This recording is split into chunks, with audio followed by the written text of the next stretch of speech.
Hi, it's Gwyn and welcome back to the Revolver Beatles channel. I hope you're all well.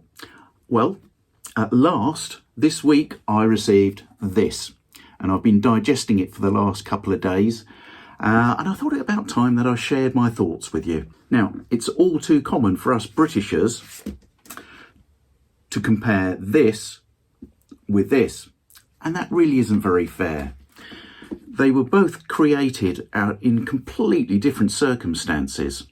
The conditions in the US market when the Meet the Beatles album came out were very, very different. Firstly, there were limitations on the number of tracks that could be on each album. Capitol and VJ were disputing the rights to the Please Please Me material, so that couldn't be used. EPs were not a viable format in the US, so releasing periodic EPs was just not going to be viable. And also, there's the big factor, the Dave Dexter factor. The Capitol A&R man had very definitive views how he was going to treat this young English beat combo. Some of his ideas were going to work, others not so much. So let's have a look at the 2024 treatment that's been given to these 1964-ish albums and see how the quality of both the packaging and the music stacks up 60 years on. Okay, so first out of the blocks, Meet the Beatles. What do we think? Well, I thought the sound quality was really very good. The opening two tracks, I Want to Hold Your Hand and I Saw Her Standing There, are an absolutely awesome way to kick off an album. I thought it was really fun listen. I thought the sequencing was pretty good. And very importantly, as you have to take into context, this is an introduction to the Beatles. And so to also have Don't Bother Me and I Want to Be Your Man, tracks respectively by George and Ringo, it really does cement the theory that there are four members in this band, which is absolutely essential on this introductory album. I thought it was a great deal of fun and I really enjoyed the listen. The Beatles' second album. Well, I think this was probably, on reflection, my favourite album of all of them in the box set. It has been described as one of the great rock and roll albums, and I really couldn't disagree. When the two opening tracks on both side one and side two are Roll Over Beethoven and Long Tall Sally, you can't really go wrong, and I really couldn't disagree that it is a great rock and roll album. What about the soundtrack to A Hard Day's Night? Well, I got to confess that of all of the albums in this box set, I found this one was the one that I struggled with the most. I really welcomed the idea of having this in my collection, but I found it incredibly jarring, probably the most jarring thing in the world to have Beatle tracks and then an instrumental. It's not for me.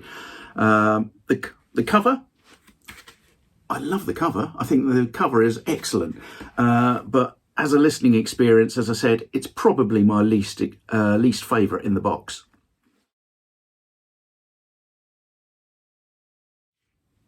The Beatles, something new. Well, for me, this really feels like a bit of a mop-up operation.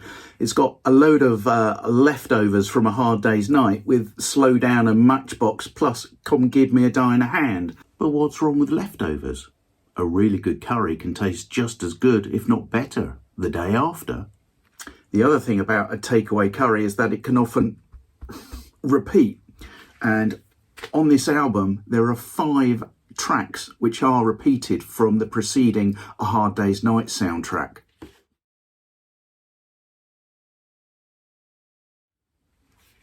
The Beatles 65. And one thing you can notice from this, it's the first album that says file under Beatles rather than file under vocal group or file under pop and vocal group.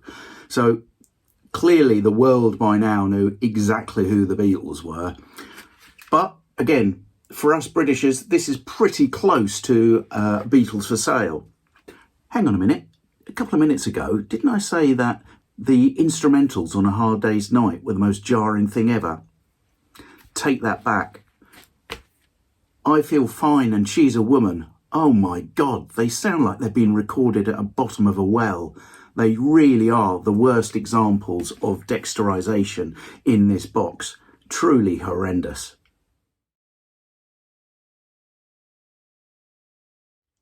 The Early Beatles, and it is what it says on the tin. There's not too much to say about this. Capitol now had the rights to release Please Please Me tracks, and overall it's not a bad album. But it does look as though John and Paul in particular could have had a good shave this day. The 5 O'Clock Shadow album.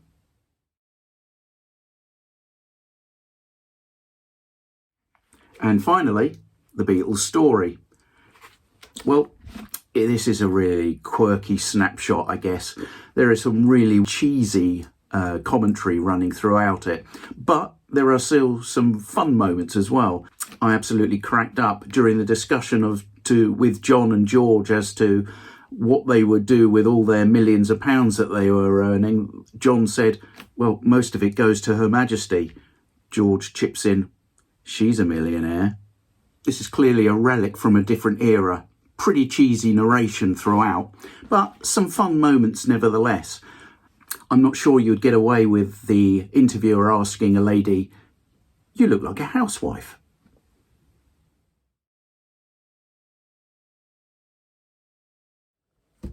So, what are my overall thoughts? Did we need this release? Would I have preferred a Rubber Soul box set? Probably. But I don't have the US albums, the versions of the US albums. And in fact, returning from Liverpool conventions the last couple of years, I've mentioned to my very good friend Rob Turner how I'd been sorely tempted to start collecting the US albums. But two things have put me off. Firstly, the cost. US albums over here are quite pricey, but also the condition of both vinyl and sleeves has been pretty rubbish, and that has really put me off.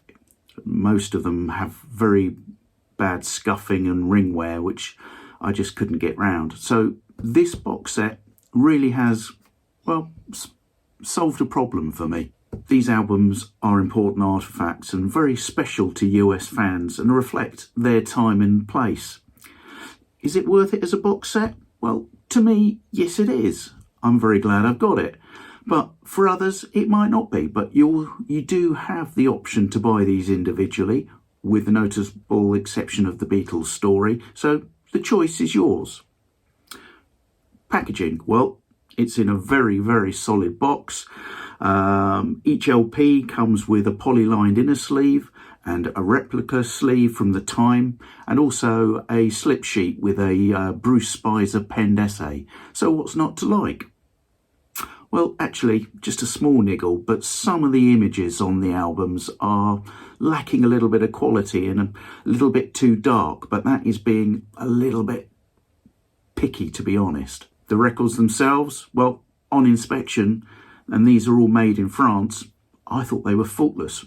Good quality, 180 gram vinyl, clear of any dust or debris for me. They were flat and they played really quietly. The sound quality I thought was excellent, with the only audio complaint that I can make being, for some, and by no means all, decisions that were made by Dave Dexter over 60 years ago. I'm absolutely sure if I'd been a young teen in the USA in 1964, I would have loved every moment spent with these albums, and I would still cherish them now. Now, I understand that Beatles fans are used to paying a premium for these special releases over the last few years, but I do think that this box is priced a little bit too high. But overall, I've really enjoyed listening to these, and if I'm going to give a rating, it's going to be 4.5. So those are my thoughts, but please let me know yours. If you could put those in the comments below, I very much look forward to reading them. We've got loads and loads still coming up at the moment, with tomorrow being the release of Beatles 64. So I hope to have a video of that out over the weekend. But that's about it for now. I'm going to do some more listening with this. Look forward to seeing you soon. Bye for now.